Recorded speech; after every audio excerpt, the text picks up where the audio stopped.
BJP को हरा रहे तो डायरेक्टली टीएमसी के सपोर्ट करेंगे। ये आपका स्टेटमेंट है या सवाल है? सवाल है। तो आपके सवाल का जवाब तो हमारे पास नहीं है। ये सत्ता तो टीएमसी के हाथ में है जी। और आप बीजेपी को रोकने की बात कर रहे हैं जी। जो खुद ममता बनर्जी के भी मिशन है।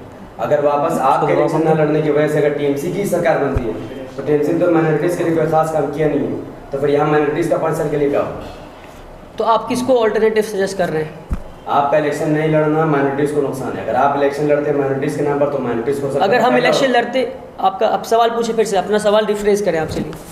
इसके लिए जो भी वो बोले थी वो सब अपना वादा मतलब पूरा की नहीं थी। जैसे बोली थी कि तो हम तो टीएमसी के स्पोर्ट पर्सन नहीं है ना। नहीं, मैं क्या सवाल कर रहा हूँ कि जैसे वहाँ पे वो बात उन्होंने रखा, बीजेपी को हराना है, बीजेपी को हराकर अगर हम अपना सबसे पहले यूनाइटेड सेकुलर फ्रंट की तरफ से आप सबों का बहुत बहुत शुक्रिया कि बहुत कम वक्त में आप लोगों को प्रेस कॉन्फ्रेंस का इनविटेशन दिया गया और इतने कम वक्त में आप सब आए। आप लोग सभी जानते हैं कि 18 जनवरी प्रेस क्लब में यूनाइटेड सेकुलर फ्रंट का गठन हुआ था, जिसमें बहुत सारे राजनीतिक और नॉन राजनीतिक दल जो हैं वो सब मिलके यूनाइटेड सेकुलर फ्रंट बना और जिसके कन्वीनर जनाब पीरज़ादा रूहुल अमीन साहब बने थे। रूहुल अमीन साहब आज बीमार होने की वजह से हमारे बीच यहाँ मौजूद नहीं है, वरना आज वो भी रहते हैं प्रेस कॉन्फ्रेंस में। बहरकैफ उन्होंने हम लोगों को कहा कि आप लोग जो है प्रेस कॉन्फ्रेंस कंटिन्यू कीजिए, क्योंकि जब बुला दिया गया है तो आज रोकना जो है वो मुनासिब नहीं था। बहुत दिनों से आप लोग देख रहे होंगे कि हमारी बहुत सारी एक्टिविटीज़ चल रही हैं। मेदिनीपुर के अलग अलग इलाके में हम लोगों ने बहुत सारे जो है रैलीज़ किए और बहुत सक्सेसफुल रैलीज़ हुए, जहाँ हज़ारों की तादाद में लोग हमारे रैलीज़ में आए, लोग हमारा साथ दिए। और सामने इलेक्शन को मद्देनज़र रखते हुए हम लोगों ने ये यूनाइटेड सेकुलर फ्रंट का जो है फ्रंट बनाया था और हमारा जो मूल उद्देश्य था वो ये था कि इस इलेक्शन में किसी भी हाल में हम लोगों को बीजेपी को रोकना है। और बीजेपी को रोकने के लिए हमारी ये कोशिश थी कि माइनॉरिटीज़ के जितने भी वोट हैं उसको सबको एक जगह लेकर आए, और वो उसमें हम लोग बहुत हद तक कामयाब भी हुए, क्योंकि हमारे साथ बहुत सारे छोटे छोटे राजनीतिक दल और नॉन राजनीतिक ऑर्गेनाइजेशंस हमारे साथ थे जो अपने अपने इलाकों में काफ़ी पकड़ रखते हैं, जिनमें से एक बहुत बड़ा जो ऑर्गेनाइजेशन था वो आइमा था, ऑल इंडिया माइनॉरिटी एसोसिएशन, जिसके सरबराह पीरज़ादा रूहुल अमीन साहब हैं। मैं मेदिनीपुर का नाम आप लोगों के सामने पहले भी लिया और अभी फिर कह रहा हूँ, मेदिनीपुर में हम लोगों ने काफ़ी रैलियाँ की और हम लोगों को वहाँ लोगों की तरफ से बहुत ही प्यार, श्रद्धा, मोहब्बत मिली। हमारे रैलीज़ में जिस तरह से लोगों ने जो है हज़ारों की तादाद में अपनी मौजूदगी जो है दिखाया और हम लोगों को ये दिखाया आश्वासन के सामने इलेक्शन में वो हमारे साथ हैं। हम लोग ये सब चीज़ को लेते हुए आगे बढ़ रहे थे और हमारा जो है ये प्लान था कि इस इलेक्शन में किसी भी तरह हम अपने कैंडिडेट्स देंगे और मुसलमान, खास करके मुस्लिम लीडरशिप को जो है आगे बढ़ाएंगे। हमारी बात लेफ़्ट कांग्रेस के साथ भी हुई, अलायंस के मैटर को लेकर, टीएमसी के साथ भी हुई, और हम लोगों ने बहुत सारी चीज़ को मद्देनज़र रखते हुए बहुत सारे डिस्कशंस किए हमारे फ्रंट के मेंबर्स के साथ।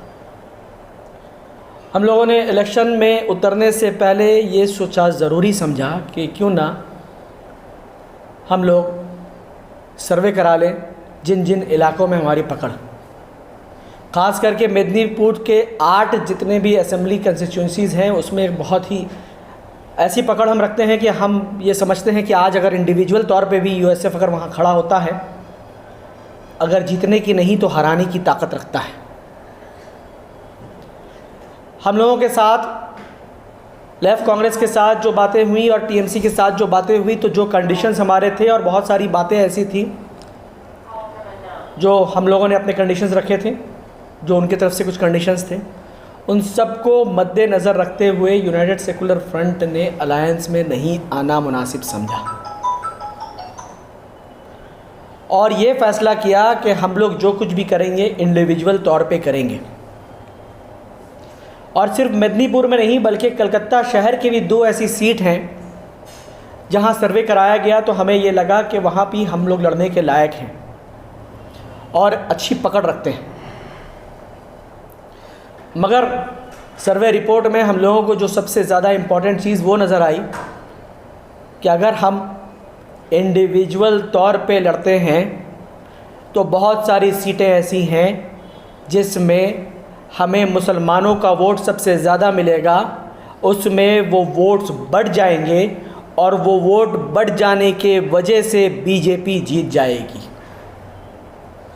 हम इसका कारण पहले दिन से नहीं बनना चाहते हैं कि बीजेपी जो है हमारे वजह से आगे बढ़े।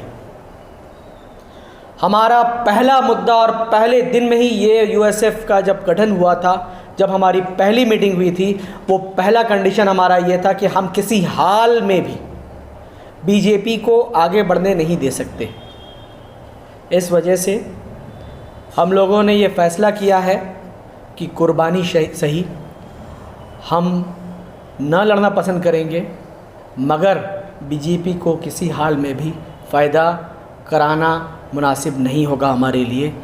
तो यूनाइटेड सेकुलर फ्रंट ने ये फ़ैसला किया है कि 2021 असेंबली इलेक्शन में हम कोई भी कैंडिडेट्स नहीं दे रहे हैं। हम आप लोगों के चैनल के माध्यम से लोगों से ये अपील करना चाहते हैं, बंगाल की जो सेकुलर जनता है, हम ये समझते हैं कि बंगाल की जनता पूरे हिंदुस्तान में इससे ज़्यादा सेकुलर जनता न कोई है, न था, न रहेगा। हम आप लोगों के चैनल के माध्यम से उनसे अपील करना चाहते हैं कि वो ऐसी पार्टी को चुने या ऐसे कैंडिडेट्स को चुने जो ताकत रखती हो बीजेपी से लड़ने की, और किसी भी हाल में जैसे हम लोगों ने कुर्बानी दी है, अगर आपको भी कुर्बानी देने की ज़रूरत पड़े तो कुर्बानी दीजिए। और सबसे पहला जो एजेंडा होना चाहिए इस इलेक्शन में हम सबों का, वो ये है कि बीजेपी को किसी हाल में भी बंगाल में आने नहीं देने होगा। जिस तरह से किसान आज आंदोलन चला रहे हैं पिछले 3 महीने से दिल्ली के अलग अलग बॉर्डरों में, और उन्होंने यूनिटी का जिस तरह से जो है एक मुजाहरा किया, इस तरह से वो एक एग्ज़ाम्पल बन गए आज पूरे हिंदुस्तान के लिए कि किसान किस तरह से यूनाइटेड होके एक साथ पिछले 3 महीने से वहाँ खड़े हैं। कई लोगों की मौत हो गई है, मगर उसके बावजूद भी वो अपने जगह से हिले नहीं हैं और अपने जो एजेंडा है उस पर डटे हुए हैं। आज हमें भी वही चीज़ का मुजाहरा करने की ज़रूरत है, वही चीज़ बंगाल को दिखाने की ज़रूरत है। आज पूरे हिंदुस्तान का नज़र बंगाल के ऊपर है, पूरा हिंदुस्तान देखना चाहता है कि बंगाल में आखिर बंगाल बीजेपी को क्या मैसेज देना चाहती है, क्योंकि पूरा हिंदुस्तान आज परेशान है इस सरकार से। पूरा हिंदुस्तान आज ये चाहता है कि यहाँ से जब उसको कड़ाके का जवाब मिलेगा, जब बंगाल से बंगाल की लोग उसे उल्टे पैर वापस भेजेंगे और उन्हें उनका जो है वजूद, उनकी औकात दिखाई जाएगी, तब आहिस्ते आहिस्ते इसका असर पूरे हिंदुस्तान में होगा। क्योंकि बंगाल रेवोल्यूशन की धरती है और रेवोल्यूशन यहीं से स्टार्ट होगा। मैं उम्मीद करता हूं 2021 की इलेक्शन जो है वो एक रेवोल्यूशनरी इलेक्शन होगी और इसमें दिखा दिया जाएगा कि किस तरह से बंगाल के लोग जो है सेकुलर हैं और वो कभी भी धर्म की राजनीति को एक्सेप्ट नहीं करेंगे, नफ़रत की राजनीति को एक्सेप्ट नहीं करेंगे, डर की राजनीति को एक्सेप्ट नहीं करेंगे, और किस तरह से बीजेपी को उखाड़ के बाहर फेंक देंगे। मैं गुजारिश करूंगा, हमारे फ्रंट के मेंबर्स हमारे बीच वली रहमानी साहब मौजूद हैं और अज़हर सलीम साहब मौजूद हैं। मैं वली रहमानी साहब से गुजारिश करूंगा कि वो आप लोगों से खिताब फरमाएं और बताएं हमारे प्लान्स और हम लोगों ने जो डिसीजन लिया है, क्यों लिया है और कैसे लिया है। बहुत बहुत शुक्रिया राफ़े भाई, राफ़े साहब आपका, और आप सभी मीडिया चैनल जो आज हमारे बीच मौजूद हैं। हमें ये समझना है, पहली बात जिस बात को हमें समझना है वो ये है कि आने वाला इस देश में इलेक्शन बहुत सारे होने वाले हैं और ये देश किस रुख पे जाएगा वो बंगाल इलेक्शन डिसाइड करेगा।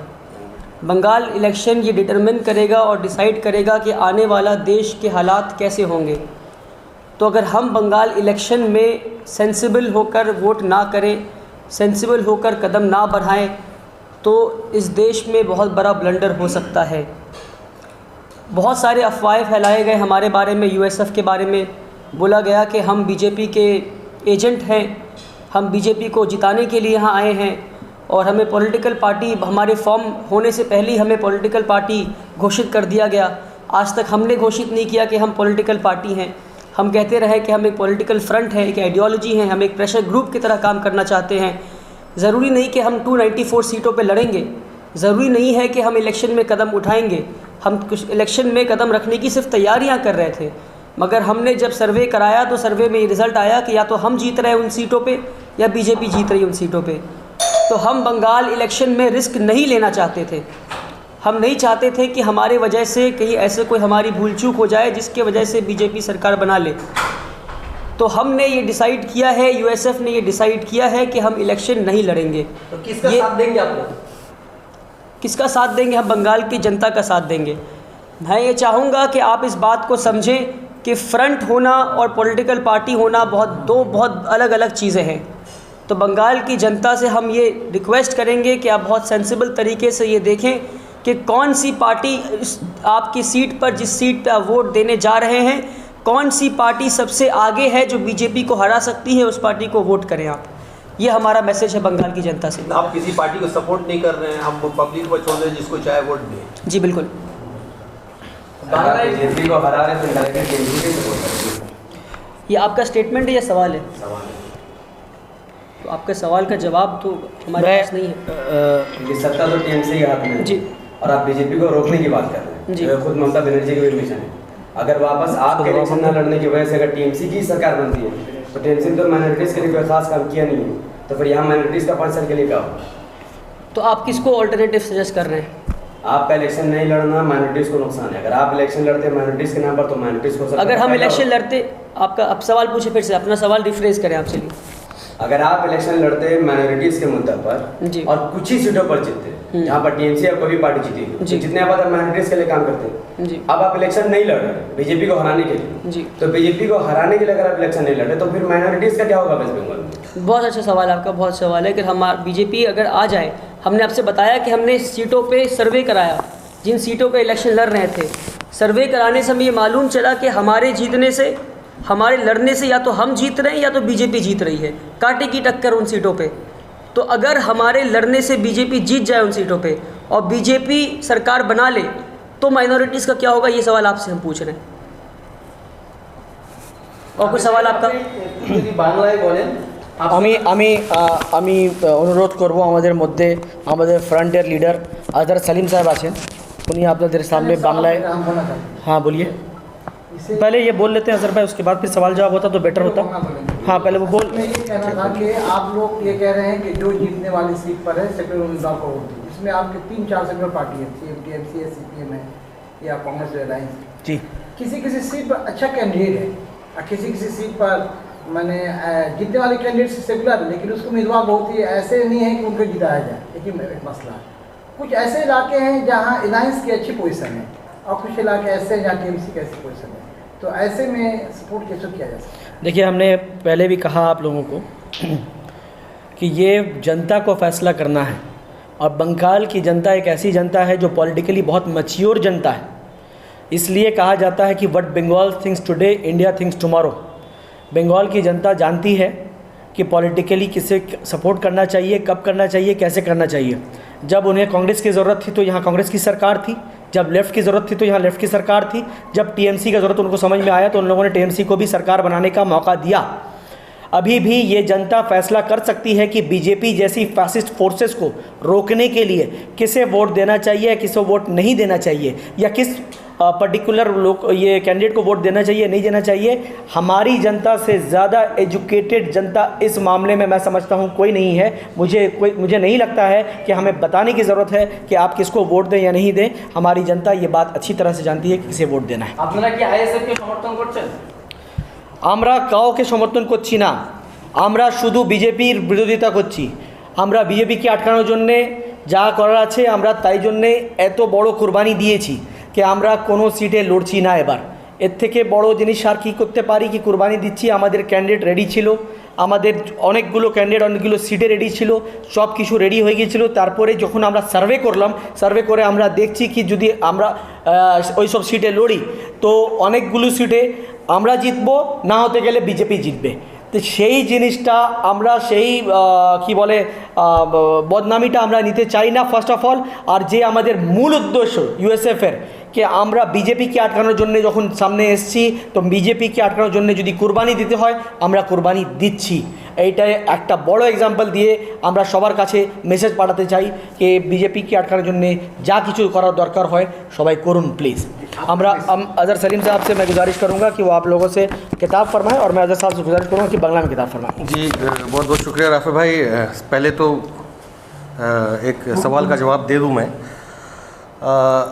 ऐसा है कि हम लोग जिस तरह की नैरेटिव कुछ पार्टियों के जानिब से नहीं, एक जवाब दे दूं पहले। कुछ पार्टियों के ज़रिए से एक माहौल क्रिएट किया जा रहा था, एक नैरेटिव पेश किया जा रहा था कि हमको पता नहीं कि कौन जीतता है कौन हारता है, हम लोगों को कोई मतलब नहीं है, चाहे वो टीएमसी हारती है या कांग्रेस बाम जोट हार जाती है, हमको कुछ पता नहीं। हमें अपना कैंडिडेट खड़ा करना है और हम बाकी चीज़ क्या देखेंगे नहीं देखना है हमें वो सब देखना नहीं है। ये हम लोग इस तरह के एरोगेंट राजनीति करने के लिए नहीं आए, हम लोग सेंसिबल राजनीति करने आए हैं। इससे पहले आप लोग जानते हैं कि कौन इस तरह से बात हमारे बंगाल की धरती में और भारत की धरती पर अलग अलग जगहों पर जा कर के ये बात कहते हैं कि बीजेपी जीत जाए या कोई और जीत जाए हमें उससे कोई मतलब नहीं है। तो हम इस तरह का राजनीति नहीं करते हैं। हम ये कहते हैं कि नो वोट टू बीजेपी के साथ साथ जो लोग एक कैंपेन चला रहे हैं पूरे बंगाल में नो वोट टू बीजेपी, उसके साथ साथ हम लोग ये भी कहते हैं कि ऐसे लोगों को वोट दीजिए, ऐसे पार्टी को वोट दीजिए जो बीजेपी को हरा सकती है। हमारा ये मिशन है। हम हर हाल में किसी भी हाल में बीजेपी को इस धरती में आने नहीं देंगे, बस यही हमारा मकसद है। सर बीजेपी को अगर हराना हो तो इनडायरेक्टली तो यहाँ पे बीजेपी और कांग्रेस और टीएमसी के बीच में तो नॉर्मल आम पब्लिक मर रहा है ना, तो इसमें आपका क्या राय रहेगा? इसमें अगर हम ममता को अगर टीएमसी को वोट देते हैं तो उसमें भी जाकर आपका ये होता है कि इनडायरेक्टली मुसलमान ही मार रहा है, माइनॉरिटीज़ के लिए जो भी वो बोले थी वो सब अपना वादा मतलब पूरा की नहीं।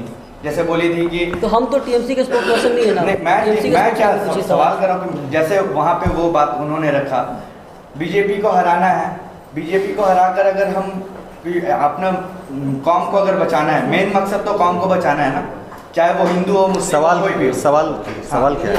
सवाल ये है कि हिंदू हो मुस्लिम हो कोई भी हो, यहाँ पे तो नॉर्मल आम आदमी मर रहा है, तो हम लोगों को ऐसे वक्त में किसको सपोर्ट करना चाहिए? आम आदमी मर रहा के मतलब क्या, आप ज़रा वजाहत कीजिए इस बात को। आम आदमी के मरने से बात ये है जैसे कि आपका मुसलमान यहाँ पे माइनॉरिटीज़ के लिए हो रहा है, जॉब नहीं है, यहाँ पे बहुत सारे प्रॉब्लम चल रही है, यहाँ पे जॉब तो पूरे देश में नहीं है, जॉब पूरे देश में नहीं है। और आप जानते हैं कि सेंटर और इससे पहले भी ये इस तरह का रहा है कि जो पार्टी सेंटर में अलग पार्टी रहती है और स्टेट में अगर कोई दूसरी पार्टी रहती है सेंटर से सपोर्ट उस तरह का नहीं मिलता है।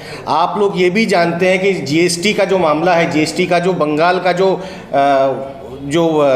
मिलना चाहिए था शेयर, वो शेयर बंगाल को अभी तक नहीं मिला।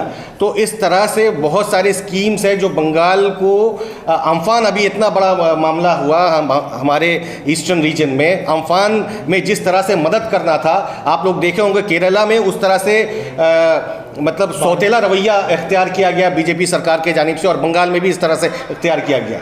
तो आप ये कह रहे हैं कि बंगाल की जनता जो है रोज़गार में नहीं है, तो ये तो मैं ये कह रहा हूँ कि पूरे भारत में रोज़गार कहाँ है आप बताइए। और पूरे बंगाल के लिए ही आप क्यों ये सवाल कर रहे हैं? पूरे भारत में सबसे ज़्यादा तो मुसलमान जो भी अदर्स कौम है वो तो बंगाल में ही उनका यहाँ पे काम है इसका।